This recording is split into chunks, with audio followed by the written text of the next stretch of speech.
नमस्कार, आप देख रहे हैं अपना टॉप न्यूज को। अभी आप जो मेरे कैमरे में देख रहे हैं, ये कोई परिचय का मोहताज नहीं, झंझारपुर लोकसभा के उम्मीदवार राम प्रसाद राउत हैं, जो कि 85 कहा जाए ईस्वी से ये भारतीय जनता पार्टी को ज्वाइन किए हैं।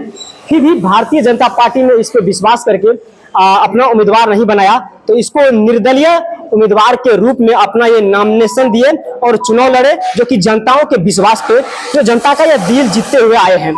लेकिन मैं पूरा प्रयास आप लोग को बताऊंगा और सुनाऊंगा भी सर के माध्यम से कि आखिर क्या वजह था कि भारतीय जनता पार्टी इसको सपोर्ट नहीं किए और इसको अपना उम्मीदवार क्यों नहीं बनाए। सबसे पहले मेरे चैनल पे स्वागत है सर आपका।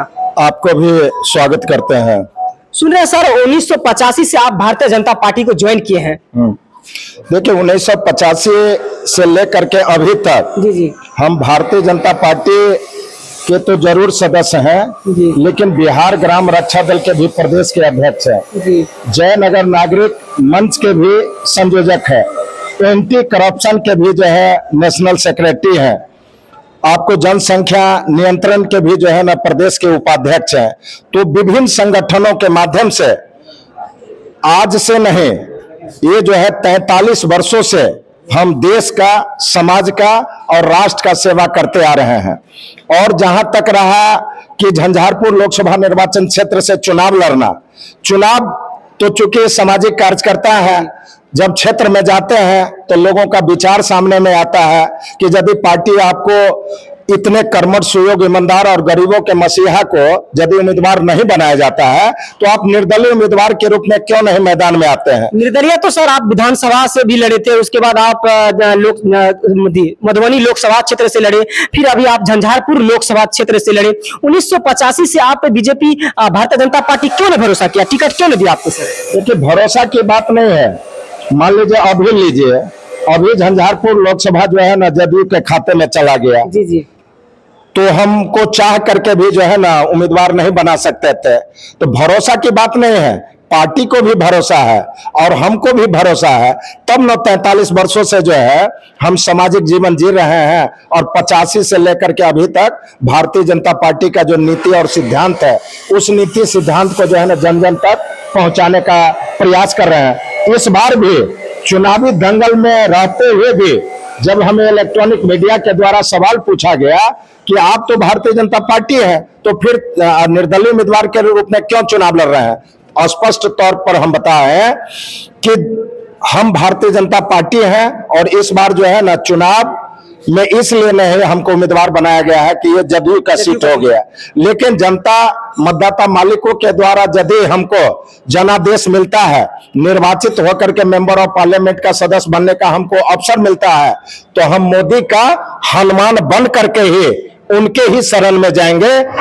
हम जनता को थोड़ा भी दिग्भ्रमित नहीं किए हैं।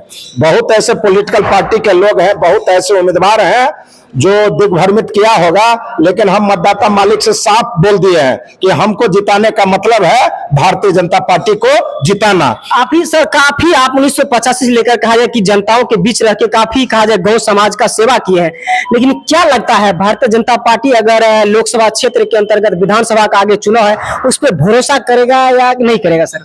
देखिए, दुनिया जो है ना विश्वास पर टिकी हुई है, अभी भी मेरा विश्वास है और हमको लगता है कि एक न एक दिन भारतीय जनता पार्टी को मेरे तरफ जो है ना ध्यान देना ही होगा, ऐसा जो है मेरा विश्वास है।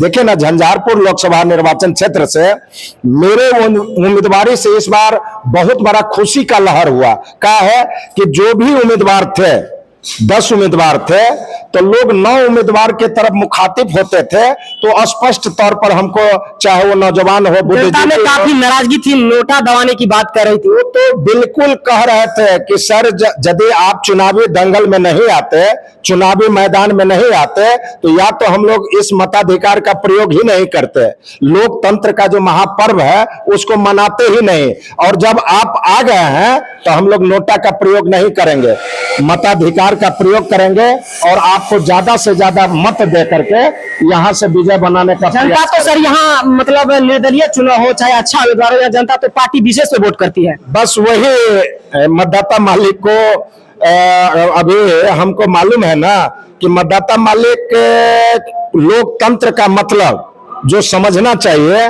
कि हमारा लोकतंत्र क्या है। मेरे जैसे उम्मीदवार को जिताने का मतलब है कि लोकतंत्र मजबूत होना, और पार्टी को जिताने का मतलब है कि पार्टी तंत्र मजबूत होना। तो अभी भी जो जागरूक होना चाहिए मतदाता मालिकों को, भले चुनाव आयोग के द्वारा, जिला प्रशासन के द्वारा, केंद्र सरकार के द्वारा जो जागरूकता अभियान चलाया जा रहा है, अभी भी मतदाता मालिक जो है इस बात को समझने के लिए तैयार नहीं है। काम गिनाने की बात करें तो सर, आप युवा संगठन भी जयनगर का रहे, काफी काम आपके कार्यकाल में हुआ है। लंबा समय आपका नहीं लूंगा, लेकिन जो अपना टॉप न्यूज के माध्यम से जो बिहार वासी देख रहे हैं उसको क्या संदेश दीजिएगा सर?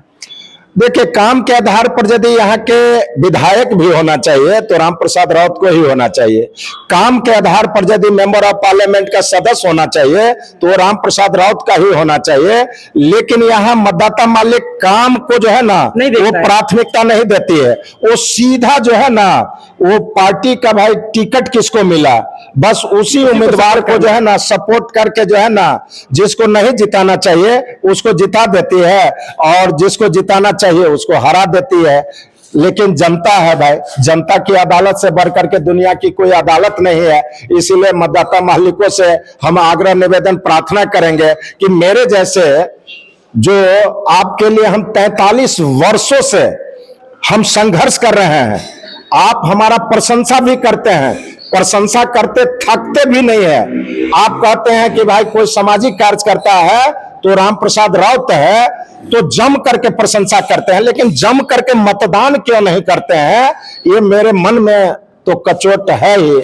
इसीलिए हम आग्रह करेंगे पूरे बिहार वासियों से, पूरे देशवासियों से कि मेरे जैसा उम्मीदवार किसी भी पार्लियामेंट में, किसी भी बिहार विधानसभा में या कहीं भी चुनाव लड़ता है तो दलगत भावनाओं से ऊपर उठ करके भी आप जिताइए और लोकतंत्र को मजबूत कीजिए, पार्लियामेंट का शोभा को बढ़ाइए, हमारा लोकतंत्र को ज्यादा से ज्यादा मजबूत कीजिए। यही हम बिहार वासियों और देशवासियों से जो है अपील करना उचित समझते हैं। ये मेरे साथ थे, कहा जाए कि झंझारपुर के उम्मीदवार सांसद के रूप में थे राम प्रसाद राउत, जो कि आपको 1985 से भारतीय जनता पार्टी भी आप लोग को ज्वाइन किए हुए हैं और विश्वास पे है कहीं न कहीं इसे लोकसभा या विधायक कहा जाए कि टिकट मिलेगा तो जनताओं का सेवा एक दल में रह के अच्छा से कर सकते हैं। अपना टॉप न्यूज के माध्यम से इस वीडियो को अगर आप लोग देख रहे हैं तो ज्यादा से ज्यादा आप लोग शेयर, फॉलो और सब्सक्राइब करने का प्रयास करेंगे। फिलहाल मिलता हूं अगले वीडियो में, तब तक के लिए जय हिंद।